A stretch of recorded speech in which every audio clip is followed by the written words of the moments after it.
Good morning, students. I welcome you all on this virtual digital learning platform provided by Jagrati Classes. Now we shall start with class 9th Science Chapter 1, that is Matter in Our Surroundings. So we'll start with our first chapter, that is Matter in Our Surroundings. From the name itself of the chapter, you have to understand कि इस chapter में what we have to deal about. We have to deal about what do you mean by matter. Matter is everything which is present in our environment or in our surroundings. So what basically we are going to study is about matter. कि matter से हम क्या समझते हैं? What do you mean by matter and what is matter which is present in our surrounding? So matter, पहली definition chapter के first word से we get the first definition. कई बार बोर्ड्स में केवल यही क्वेश्चन पूछ लिया जाता है, define matter, give some examples, and ये बहुत ही कॉमन क्वेश्चन है बोर्ड्स के लिए. So what do you mean by the term matter? Matter is nothing but matter, anything means any substance, anything which occupies space, anything which has a definite mass and occupies space is called matter. So please learn this definition of matter. Anything which has mass and occupies space, we refer that as matter. So mass का मतलब क्या है? Everywhere the mass remains constant or fixed. You'll study in physics and related subjects that mass and weight, they are different things. We'll not deal with the differences and we'll not go into the depth of this topic. I'm just saying mass is everywhere same. Mass of something on earth is equal to mass of that substance on moon. Okay, weight might change. Weight is based on gravity, but mass is a constant thing, constant proportion. Mass is measured in kg, grams, or other units. So matter is basically anything which has mass and occupies space. जिस चीज़ का भी कुछ वज़न होता है, कुछ मास होता है और उसको रखने पर वो जगह घेरता है. Occupy space directly means it has a volume. So in short we can say anything, any substance in our environment or present near us which has mass and which occupies space or which contains two things, mass and volume, is called matter. Now we'll deal with types of matter or categories of matter, more precisely speaking. Matter, we can divide it in three basic categories. This you have also learned in your middle and secondary education. Matter is in three different categories, which is solid, liquid, and gas. So matter, anything which occupies space and has mass. Matter has three categories or three groups, solid, liquid, and gas. Then we'll study what is the physical nature of matter. Physical nature of matter. So the physical nature of matter is that matter is made up of particles. So we can write it has a particulate nature or particulate nature. Matter possesses particulate nature. Particulate means it is made up of particles. Matter is made of particles. अभी तो ये बहुत ही simple सी चीज़ लग रही है कि matter क्या है, कोई भी चीज़ जिसका मास है और स्पेस लेता है. एग्जाम्पल कोई भी सॉलिड, लिक्विड, गैस. एग्जाम्पल्स जब डेफिनेशन के साथ देंगे तो आप लिख सकते हैं सॉलिड के कोई भी एग्जाम्पल्स, जैसे ये बोर्ड, पेन है मेरे हाथ में, mic, speaker, microphone, etcetera. Gas हमारे एनवायरनमेंट में है, oxygen.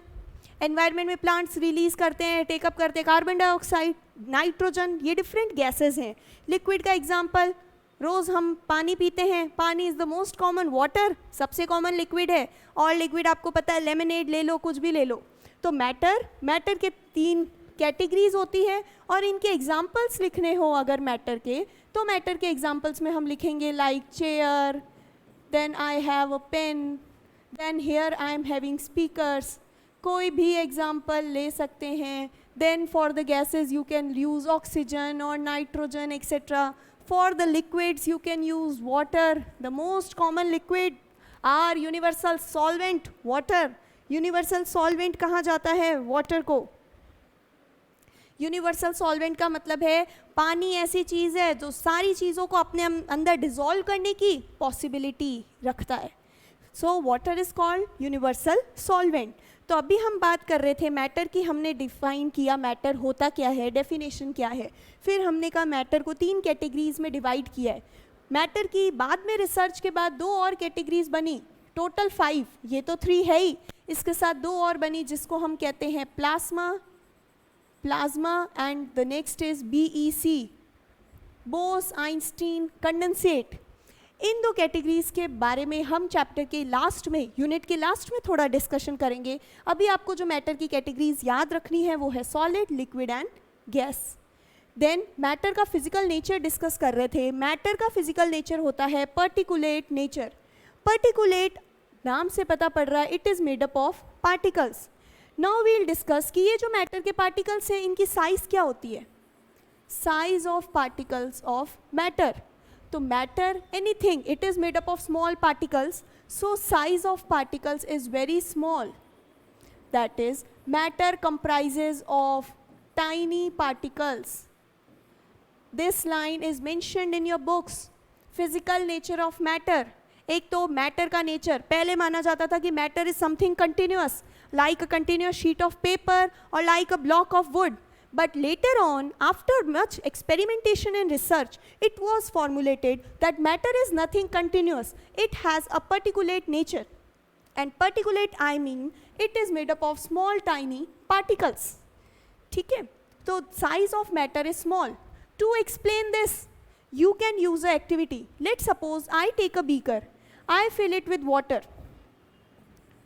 For much clear representation, with the help of this technology, see now students, I can represent water with blue color as you do in your art. So I am taking a beaker and I am filling it with the water. Beaker is nothing, the containers in which we use in our labs is called beaker. So this I have taken a beaker and I have filled with it and I have filled water in it. Now, when I add certain substance, for example, I am adding KMNO4. What is KMNO4?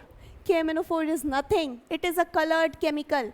Its name is potassium permanganate. It is called potassium permanganate. Okay? And its color is same which I am using here. It has a pink or you can say violet color. It has a deep pink color. So now when I am adding KMNO4 to my water, you know what will happen. Water has no color as such. I am not drawing a blue water. Blue केवल इसीलिए बनाया है क्योंकि बचपन से आप बनाते आ रहे हैं, पानी जहाँ दिखाना होता है आर्ट एंड क्राफ्ट में ब्लू. बट हमें पता है कि water has no colour. Okay, so confusion ना हो इसीलिए अब मैं वाटर को रिप्लेस कर देती हूँ वाइट से. केवल लिख देती हूँ कि यहाँ क्या लिया है हमने बीकर में, पानी लिया है. इसमें हमने कौन सा केमिकल मिलाया, KMNO4. KMNO4 कुछ भी नहीं है, एक केमिकल है. आप ये एक्टिविटी समझने के लिए कोई भी होली में हम इतने कलर्स यूज़ करते हैं, कोई कलर मिला दिया. लेट सपोज आपने यहाँ KMNO4 एक पिंक कलर का सॉल्यूशन पाउडर था, उसकी जगह आपने कोई भी कलर्ड सब्सटेंस मिला दिया. और जब आप मिक्स करेंगे इस कलर्ड सब्सटेंस को, सो व्हाट विल हैपन, ये जो पूरा पानी है इसका कलर क्या हो जाएगा, deep pink. This transparent water will convert to a deep pink colored solution. Okay, this was our case first or case A.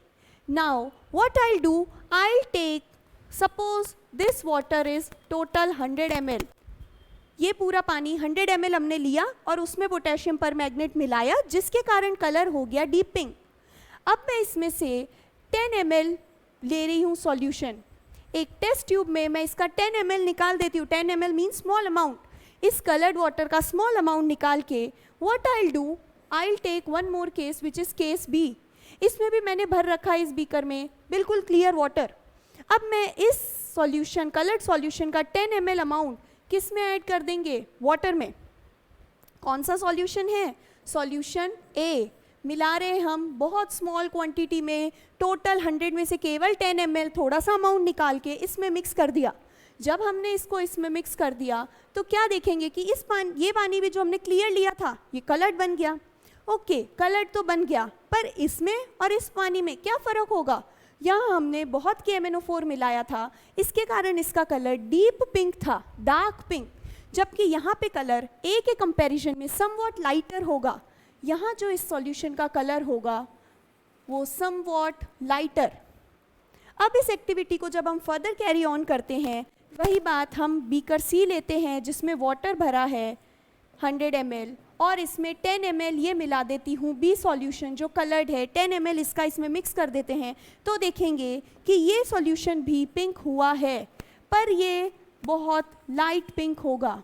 और जब हम ये एक्टिविटी रिपीट करते जाएंगे तो एक कंडीशन आएगी, लेट सपोज डी बीकर में, ई बीकर में, एक कंडीशन आएगी लेट सपोज एफ बीकर जो हमारा लास्ट बीकर होगा।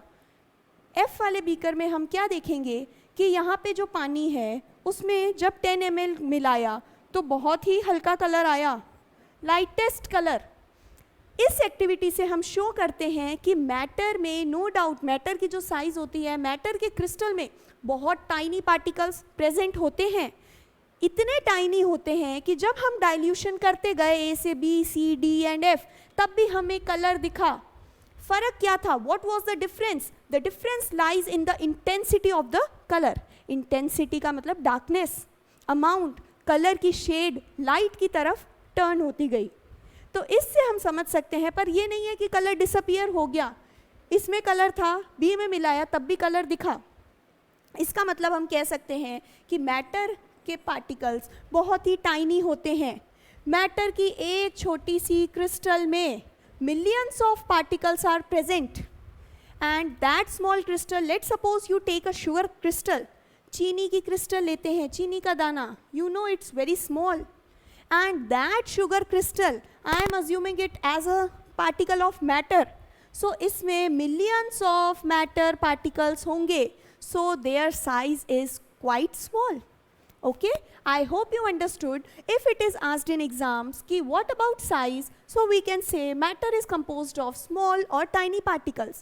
To experimentally prove this, you can give a theoretical or diagrammatic approach to the question, that if on dilution the color would less intensify or it would get lighter, but the color would be present. Color, the presence of color shows that KMnO4 is still present, and this KMnO4 is responsible for producing color. On dilution उसकी intensity कम हो रही है क्योंकि KMnO4 का amount क्या हो रहा है? कम। ओके, तो ये थी particulate या physical nature of matter. हमने पढ़ा matter is not continuous, it is made up of tiny particles, and these particles are very small in size. Now we'll study characteristics of metal. That what do you mean by characteristics of matter? ये जो matter के particles होते हैं इनकी कुछ special properties होती है जिनको हम कहते हैं कैरेक्टरिस्टिक्स। मैटर के पार्टिकल की पर्टिकुलर प्रॉपर्टीज़। तो इन मैटर के पार्टिकल की जो प्रॉपर्टीज़ है उसमें सबसे पहले जो हम पढ़ रहे हैं, that particles of matter have space between them. What I am writing is the first property which indicates particles of matter have space between them, and this space is nothing, it is called intermolecular space. ये term भी अभी हम explain करेंगे, intermolecular space बोला क्यों जाता है।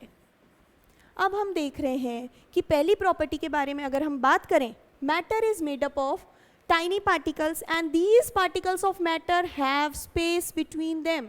The particles have space. Diagrammatically अगर explain करें, let's suppose I am taking particles of matter. अगर particles of matter को मैं एक particle को circle से, sphere से denote कर रहे हैं, तो अगर हम denote कितनी ही इसको tight packing कर दें, बिल्कुल इसको जोड़ के रख दें, फिर भी आप देखिए कि पार्टिकल्स के बीच में कोई ना कोई थोड़ी बहुत स्पेस आपको ज़रूर दिखेगी। ये मैंने बिल्कुल इनको टाइट पैकिंग में अरेंज कर दिया है. लेट सपोज ये हमारी एक शीट ऑफ पेपर है, ये छोटे पार्टिकल्स से बनी है.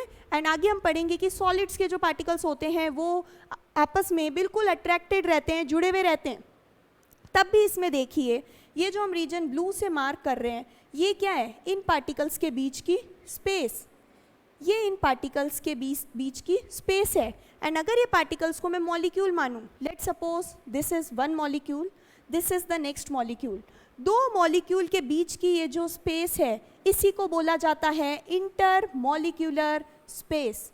Inter molecular, inter means in between. And किसके बिटवीन है, मॉलिक्यूल्स. दो मॉलिक्यूल्स के बीच की जगह को बोलते हैं इंटर मॉलिक्यूलर स्पेस. आगे जब हम पढ़ेंगे तो एक और टर्म आती है, नॉट इन दिस चैप्टर. जब आप केमिस्ट्री आगे पढ़ेंगे तो एक स्पेस होती है इंट्रामॉलिक्यूलर. ये जो इंट्रामॉलिक्यूलर टर्म है, इंटर अभी बताया इन बिटवीन, दो मॉलिक्यूल दो पार्टिकल के बीच में. इंट्रा का मतलब है with in. Intra means with in the molecule. With in से मेरा मतलब है, late suppose this is a molecule. Intra शब्द जहाँ लगा होगा मतलब इस मॉलिक्यूल के अंदर की बात हो रही है, जबकि इंटर बताता है क्या, inter points to between, whereas intra means within. Okay, I hope you got the first characteristic which was particles of matter have space between them. इसको प्रूफ करने के लिए हम एक एक्सपेरिमेंटल प्रूफ या एक्टिविटी करते हैं. लेट सपोज ये आपने सब ने किया होगा, घर पे आप सब शरबत, गेस्ट आते हैं हम शरबत बनाते हैं, या हम कहें कि हम लेमनेड प्रिपेयर कर रहे हैं. What is lemonade? नींबू पानी. जनरली जो नींबू पानी होता है उसको कहा जाता है लेमनेड. तो लेमनेड प्रिपेयर करने के लिए हम क्या करते हैं, सबका वैसे अपना मेथड होता है, आप अपने टेस्ट के हिसाब से बना सकते हैं.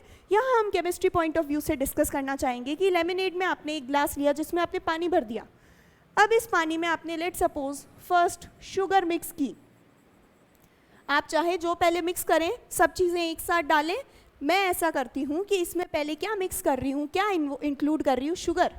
जब मैं शुगर ऐड करूँगी तो शुगर के पार्टिकल्स, क्रिस्टल्स हैं शुगर की, शुगर के पार्टिकल्स नीचे बैठ जाते हैं जब हम डालते हैं.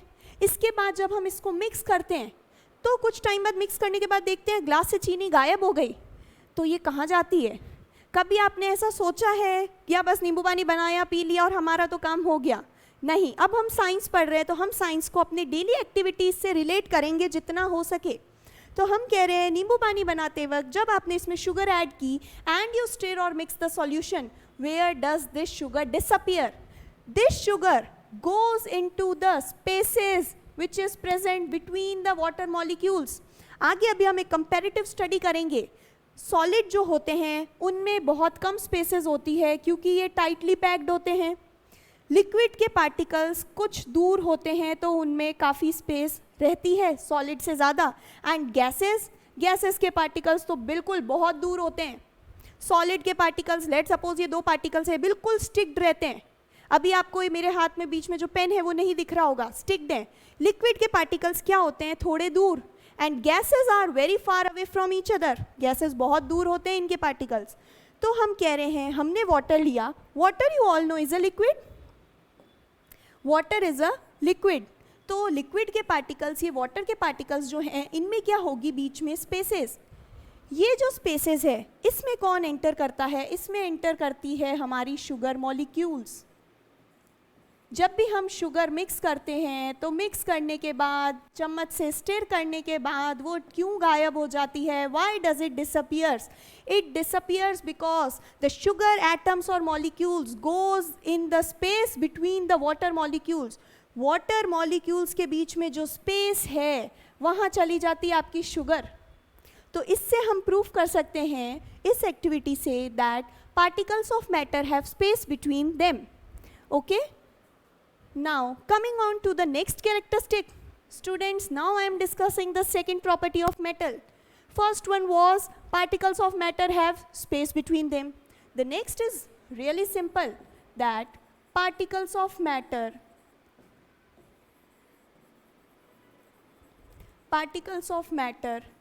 are continuously moving.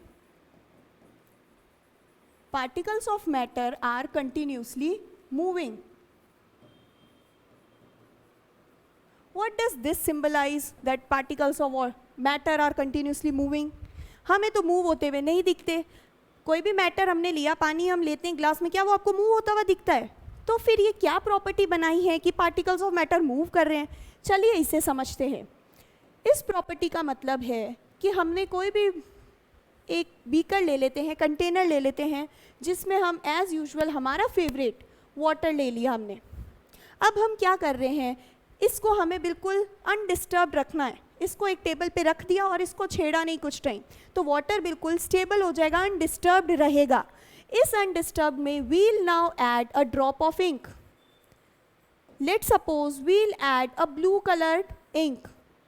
When you see, if you add a drop to an undisturbed container of water, the ink will, you don't have to stir, you don't have to touch it, you just have to drop or add a drop of ink.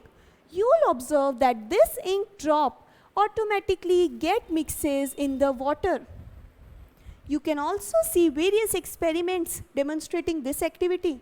When a drop of ink is mixed or added in a glass of water, it automatically gets dispersed throughout the complete water volume. So this symbolizes that particles of matter are continuously moving. For explanation, let's have a brief idea of this.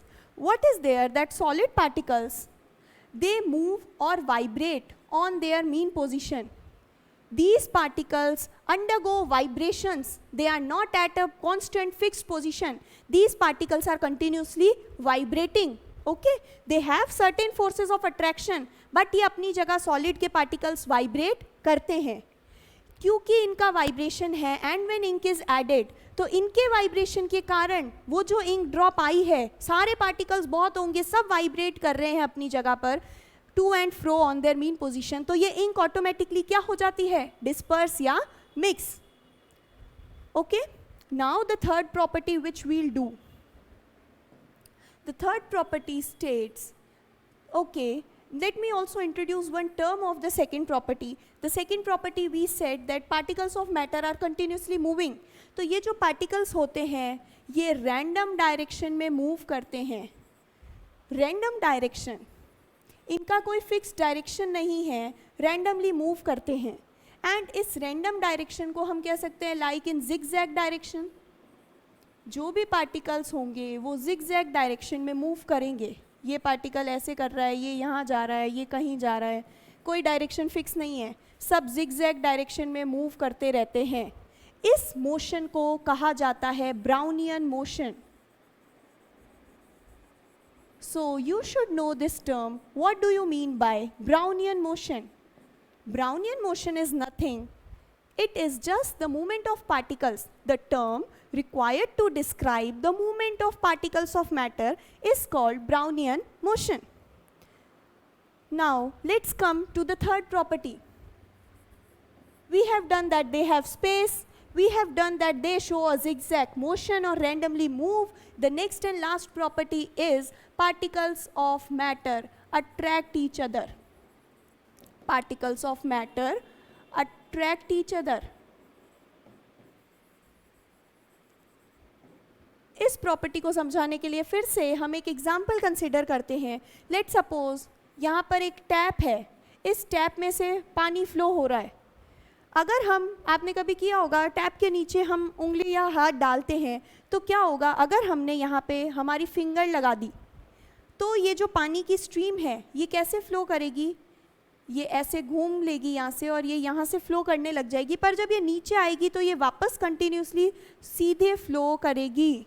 केवल हमारी finger यहाँ होने की वजह से ये अपना direction बदल लेती है. पर ऐसा तो नहीं है यहाँ फिंगर लगा दी तो यहाँ भी ये ऐसे ही फ्लो करेगी, नहीं, यहाँ ये वापस अपनी ओरिजिनल प्लेस में फ्लो करना स्टार्ट कर देगी. ऐसा क्यों है? बिकॉज दीज ड्रॉप्स और the water stream is made up of particles. We know it is a matter, it is made up of particles, and these particles have certain attraction forces. Okay, force लगता है इन particles के बीच में जिसके कारण ये एक दूसरे के नज़दीक रहते हैं. ये ऐसे साथ में क्यों रहते हैं? क्योंकि ये आपस में एक दूसरे पर फोर्स लगा रहे हैं.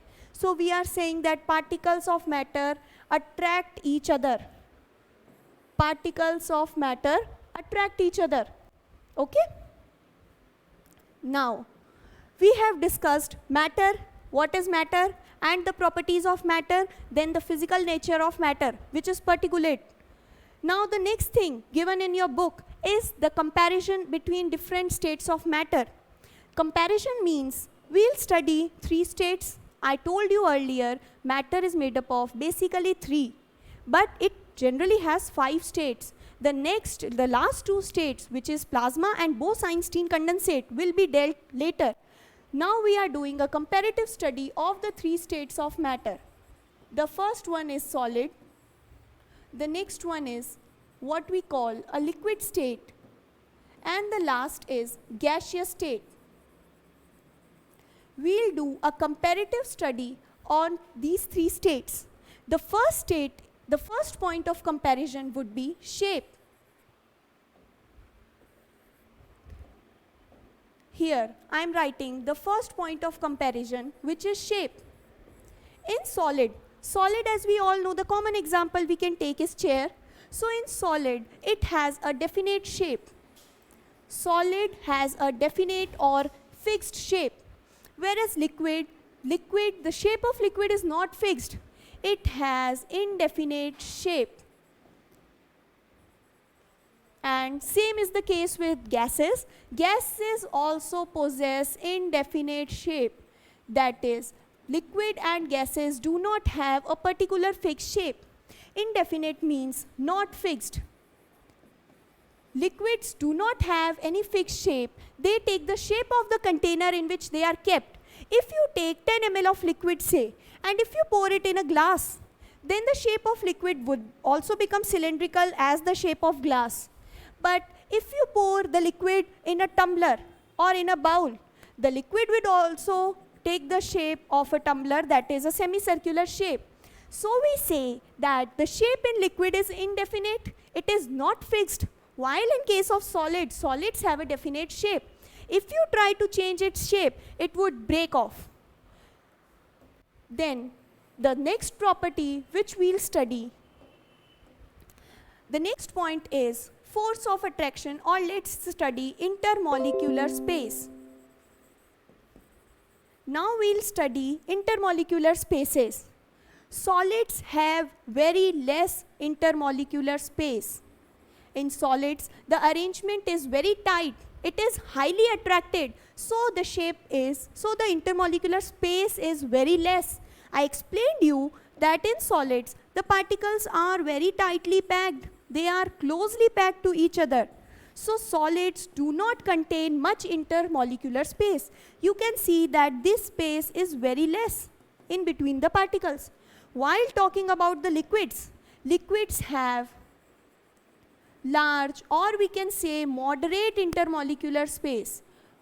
Moderate का मतलब है solid में जितनी space है उससे ज़्यादा होगी, but gases से कम होगी. So we can say इन दोनों के बीच की, इसमें अगर स्पेस 1 सेंटीमीटर है एंड इसमें 10 है, तो यहाँ होगी समथिंग 3 to 4 सेंटीमीटर्स. इसको डेमोन्स्ट्रेट करने के लिए we can explain like these are the particles.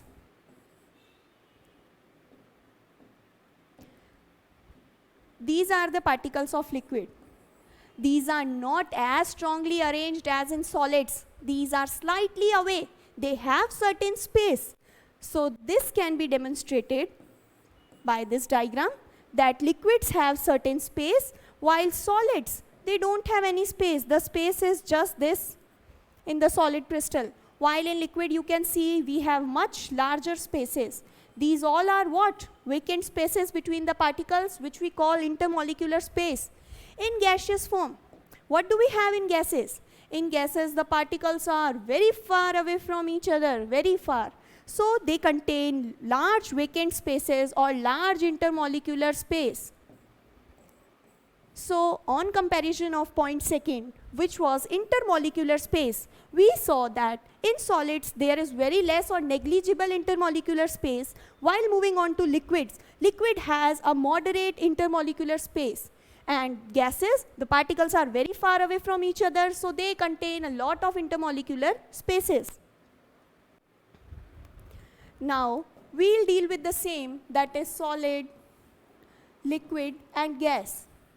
The next point of comparison would be their volume.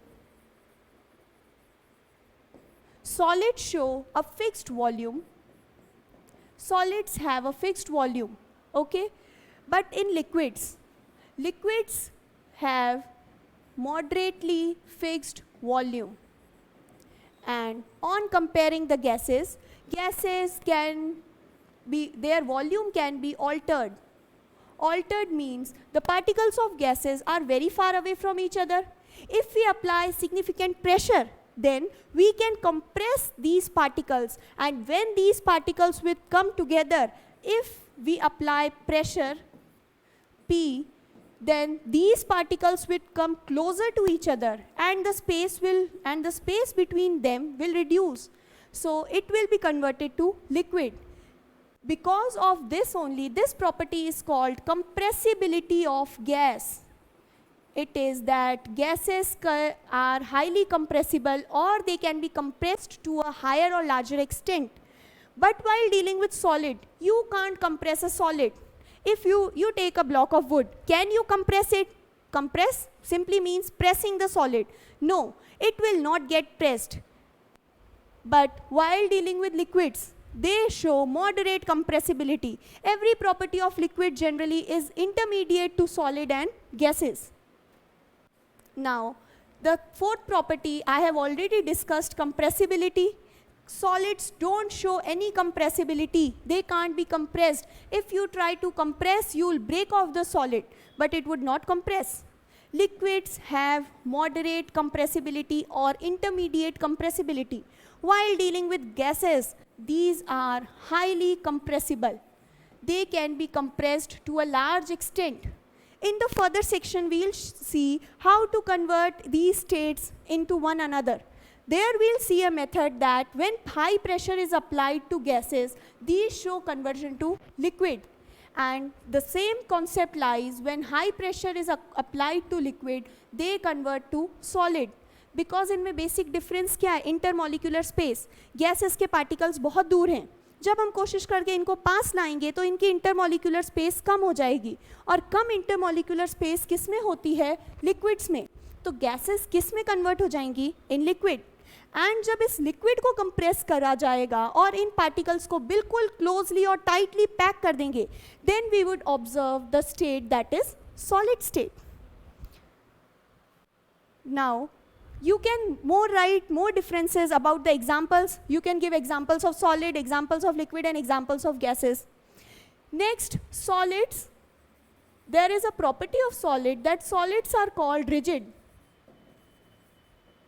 It can be, you have to explain this, why solids are called rigid. Solids are called rigid because they have a fixed shape. Solids have a fixed shape and they have definite boundaries. Definite boundaries also signifies having a fixed shape. So solids have fixed shape and definite boundaries.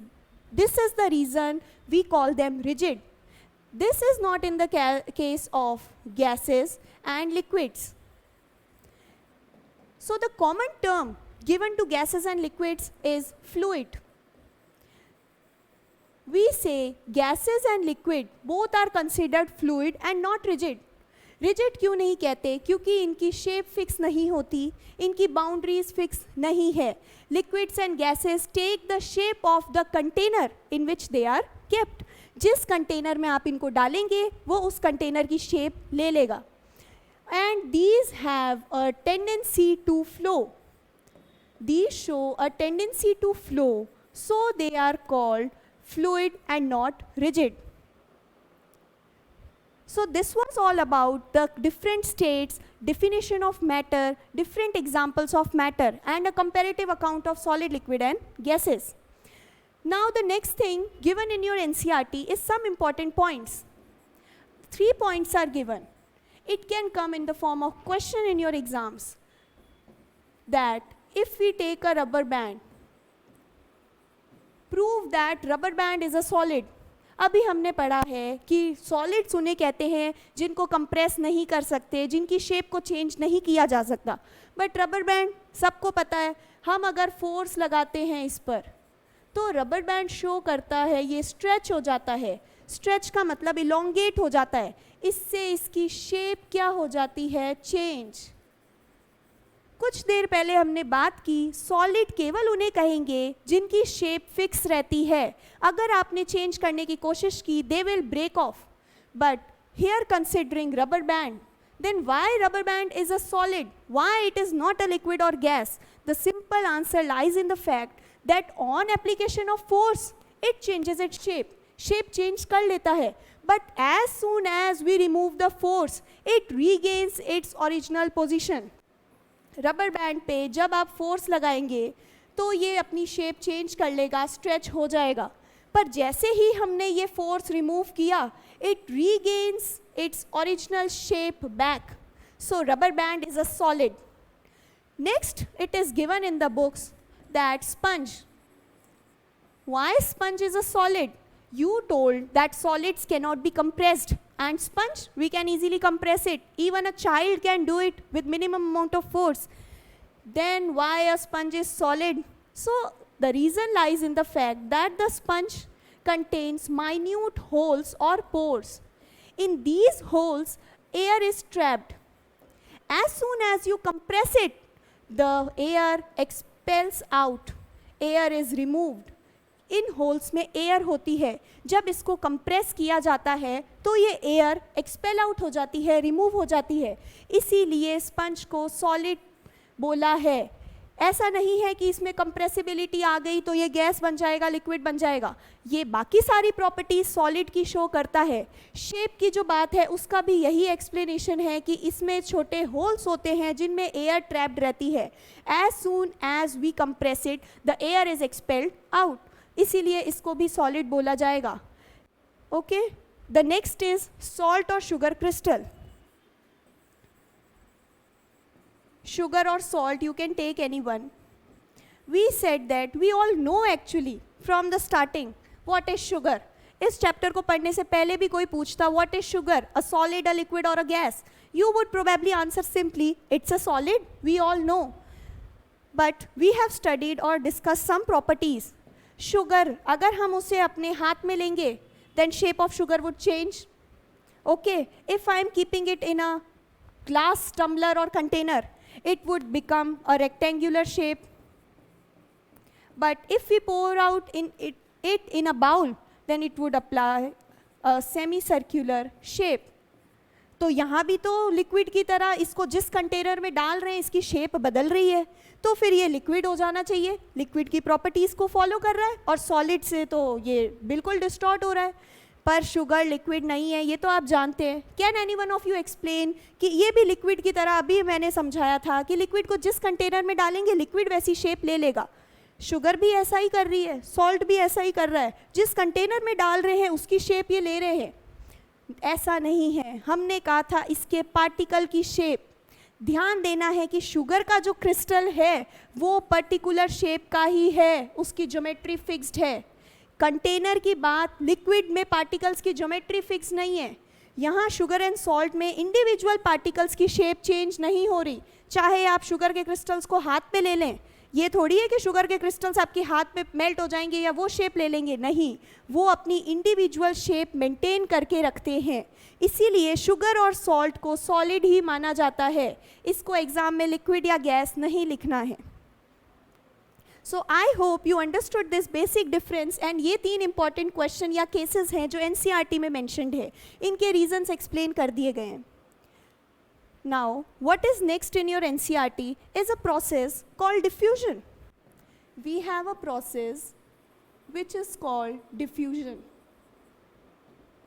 Diffusion में हमें क्या पढ़ना है, diffusion होता क्या है, diffusion से हम क्या समझते हैं, उसकी डेफिनेशन, और डिफ्यूजन डेली लाइफ में काम कहाँ आता है, क्यों डिफ्यूजन प्रोसेस पढ़ने की ज़रूरत हमें पड़ी। तो diffusion is nothing, it is the intermixing of particles, it is the intermixing of particles intermixing मतलब पार्टिकल्स मिक्स हो रहे हैं. किसके पार्टिकल्स मिक्स होंगे? मैटर के. Intermixing of particles of, I should write two different kinds of matter. It is intermixing of particles of two different kinds of matter. Definition तो समझ में आ गई पढ़ के कि डिफ्यूजन का मतलब एक process which involves intermixing of particles. इसको हम एक बहुत कॉमन एग्जांपल से समझ सकते हैं. जब भी हम घर पर होते हैं और हमारे किचन में मम्मी खाना बना रही होती है तो हमें फट से पता लग जाता है कि आज किचन में हमारा फेवरेट खाना बना है क्या. कैसे पता लगता है? उसकी स्मेल से. चाहे हम कोई भी काम कर रहे हो, हमें 1 मिनट में पता लग जाता है कि आज मेरी फेवरेट डिश बनी है. या कभी होता है कि हाँ आज तो वो चीज़ बनी है मुझे नहीं पसंद, हम किचन में हमने एंटर नहीं किया है, फिर भी हम जान गए. कैसे? By smell of food. तो बस इसी पर बेस्ड एक सवाल आ जाता है बोर्ड्स में कि एरोमा, स्मेल का मतलब अरोमा ऑफ फूड. ये अरोमा ऑफ फूड हम तक कैसे पहुंचती है? कौन सा प्रोसेस इन्वॉल्व है? आंसर है डिफ्यूजन. डिफ्यूजन ऐसा प्रोसेस है, ऐसी प्रक्रिया है जो इन्वॉल्व है. अब हम डिफ्यूजन को डिटेल में समझेंगे. तो क्वेश्चन से ही लेते हैं. अरोमा ऑफ फूड का जो क्वेश्चन बन के आता है, why does the aroma of hot cook food reaches you. ढंग से सुन लीजिएगा. क्वेश्चन पूछ रहे हैं फूड की ये जो गरम खाना पक रहा है उसकी खुशबू आप तक क्यों पहुंच जाती है. Aroma of food reaches you while the aroma of cold food. अगर खाना 2 घंटे 1 घंटे पहले बन गया है, उसकी स्मेल से हम नहीं पहचान सकते, उसकी स्मेल हमें आती ही नहीं है. Aroma of cold food does not travel. ये क्यों नहीं स्प्रेड हो रही है? ट्रेवल से अच्छा शब्द है spread. It does not spread और इट डजंट रीच यू. तो एरोमा ऑफ फूड का सिंपल सा लॉजिक है. हॉट कुक्ड फूड होता है. हॉट कुक्ड फूड का मतलब यहाँ जो भी आपका फूड पार्टिकल है इसका टेम्परेचर क्या है? हाई. हॉट कुक्ड फूड का टेम्परेचर हाई है. जिस चीज़ का टेम्परेचर हाई होता है उसके जो पार्टिकल्स हैं उनकी काइनेटिक एनर्जी भी इंक्रीज हो जाती है. ये काइनेटिक एनर्जी अभी के लिए नई टर्म है बट आपने पहले पढ़ रखी होगी. काइनेटिक एनर्जी क्या चीज़ है? Energy associated with motion of particles. जो भी चीज़ मोशन में होती है उसके साथ जुड़ी हुई एनर्जी को हम कहते हैं काइनेटिक एनर्जी. या दूसरी तरह से हम बोल सकते हैं काइनेटिक एनर्जी जो चीज़ों को मूव करने में मदद करती है. तो हमने यहाँ बोला कि हम हॉट कुक्ड फूड का मतलब उस फूड का टेम्परेचर हाई है, इस कारण द पार्टिकल्स हैव हाई और लार्ज काइनेटिक एनर्जी. क्योंकि इन पार्टिकल्स के पास एनर्जी है so they have the tendency to flow. The aroma of the food flows and travels and reaches you.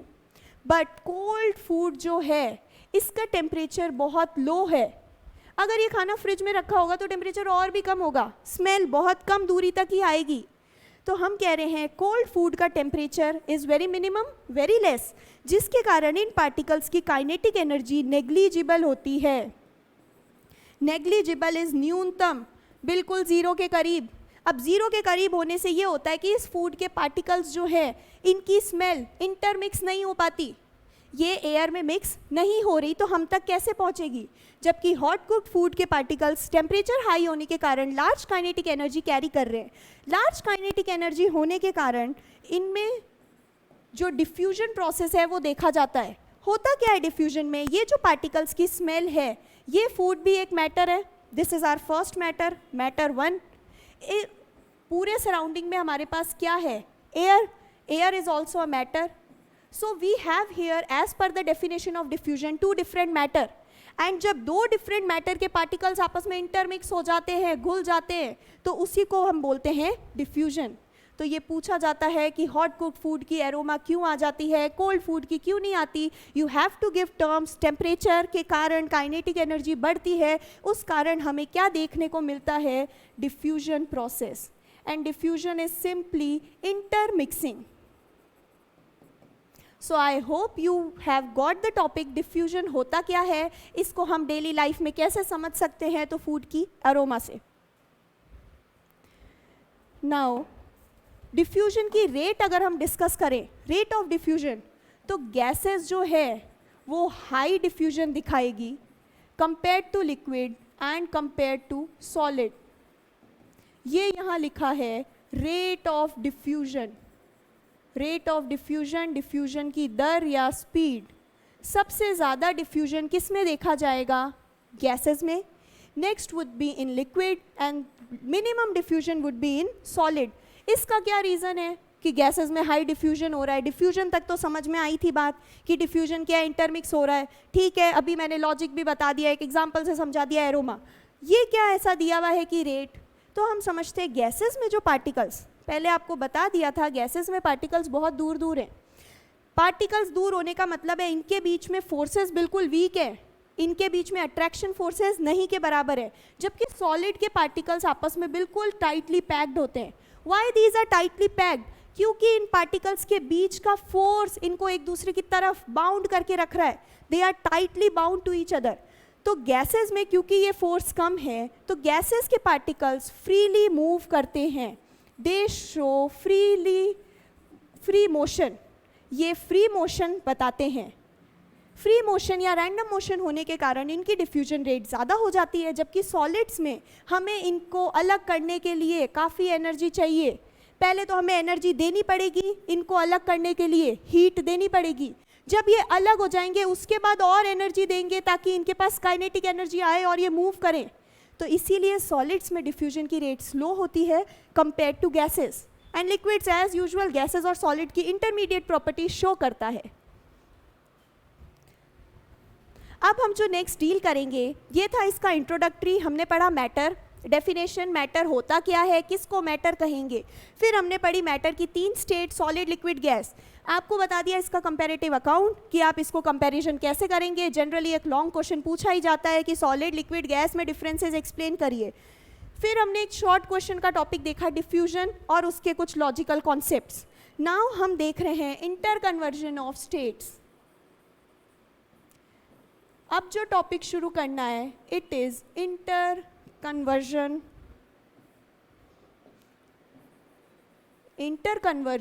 Of different states. Inter conversion of state समझने के लिए पहले एक सिंपल सा फ्लो डायग्राम या फ्लो चार्ट बना देती हूँ। यहाँ पे जो फ्लो चार्ट रहेगा वो कुछ इस तरह है। एक स्टेट है हमारी सॉलिड, नेक्स्ट है liquid, and you know the third state is gas. Solid से लिक्विड, बहुत कॉमन एग्जाम्पल है आइस, बर्फ़। बर्फ़ आपको पता है आइस के फॉर्म में सॉलिड होती है।